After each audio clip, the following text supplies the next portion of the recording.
របៀបកាត់វីដេអូបំលែងពីវីដេអូរបស់គេនិងវីដេអូដើមយើងរបៀបយើងកាត់គឺយើង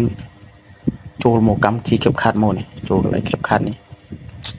បើយើងកាត់ CapCut ណាបើកាត់ VN ក៏ដូចគ្នាដែរលោកឧទាហរណ៍ CapCut មកមើលចូល CapCut មកពាណិជ្ជកម្មចុច skip វាមកបើវាលោតចេញបែបនេះទៅមួយចុចកន្លែងសញ្ញាកន្ត្រៃនេះ edit ចូល new project មកសញ្ញាបូកនេះទៅមកទៅជ្រើសរើសវីដេអូមួយមកដែលយើងចង់កាត់ឧទាហរណ៍វីដេអូនេះចុចគ្រីសមកចុច add ខាងក្រោមវាចូលក្នុងកម្មវិធី CapCut បែបនេះហើយនេះជាវីដេអូដើមរបស់គេនេះជាវីដេអូដើមរបស់គេលក្ខណៈថាបញ្ឈរហើយមាន logo ឈ្មោះរបស់គេហើយវីដេអូនេះយកមកពី app ចឹងទេយើងចង់កាត់វាឲ្យទៅជាទំហំផ្សេងយើងមើលមកជួខាងក្រោមនេះជួខាងក្រោមនេះអូទៅក្រោមមកនេះឃើញសញ្ញា4ជ្រុងនេះអត់ចុចកន្លែង4ជ្រុងនេះមកវានឹងបង្ហាញទំហំហើយនេះមានបញ្ឈរមានដេកមាន4ជ្រុងមានណាយើងជ្រើសរើសទៅបើយើងចង់ផុសរៀលយើងចុចអានេះចុចអា9 16នេះបើយើងចង់ផុស YouTube អានេះបើយើងចង់ផុសក្នុង Facebook ដែរប៉ុន្តែយើងចង់យក4ជ្រុងអានេះឥឡូវ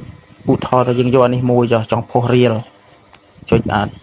សញ្ញាតេតុនេះមកទៅមួយចុចគ្រីសនេះទៅមួយយើងត្រូវយកដៃយើងនេះប៉ះទៅលើវីដេអូនេះ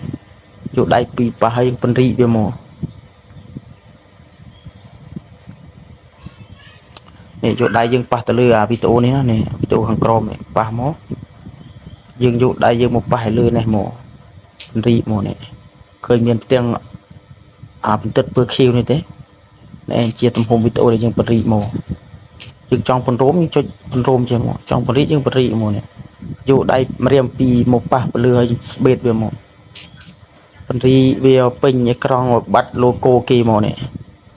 ប៉ុណ្ណេះមកបានហើយទៅមកទៀតយើងចង់បំបែពីឆ្វេងទៅស្ដាំស្ដាំទៅឆ្វេងយើងមើលមកជួក្រោមនេះអូវារោមមកនេះជាអានេះជាអាកលូន4ជ្រុងខ្វែងគ្នានេះចុចមករួចយើងចុចអាកណ្ដាលនេះឃើញទេចុចអាកណ្ដាលនេះមកឃើញទេវាបែវាត្រឡប់បែទៅឆ្វេងទៅស្ដាំវាបែហើយយើងចុចស្ញាប់រួចនេះវិញមកទៅមកទៀតយើងចង់ដូរកលឿបើយើងចង់ដូរកលឿយើងចុចថយមួយទៀតយើងប៉ះទៅលើវីដេអូនេះប៉ះទៅលើវីដេអូដែលយើងដាក់នេះទៅមកអូខាងក្រោមនេះជួក្រោមនេះអូរ៉ូរូនេះរូនេះ filter នេះចុចទៅលើ filter មកគឺវាមានកលឿឲ្យយើងជ្រើសរើសហើយនេះពាក្យ pro នេះយើងប្រើអត់បានទេយើងយកអាណាអត់ pro ទៅថយយកនេះមួយយកនេះមកនេះបាទគេទេវានឹងដូរកលឿអោយហើយនេះគេនេះយកនេះក៏បាននេះបានតាមចិត្តស្រឡាញ់ទៅកុំអោយតែមានអក្សរ pro ទៅមួយយើងចុចស្ញាក់គ្រីសមួយទៅមកទៀតយើងត្រូវបិទសំឡេងរបស់គេចុចស្ញាក់មីក្រូនេះមីក្រូនេះខ្ញុំឆ្ងល់នេះចុចមកគឺវាបិទសំឡេងអស់ហើយអានេះរបៀបកាត់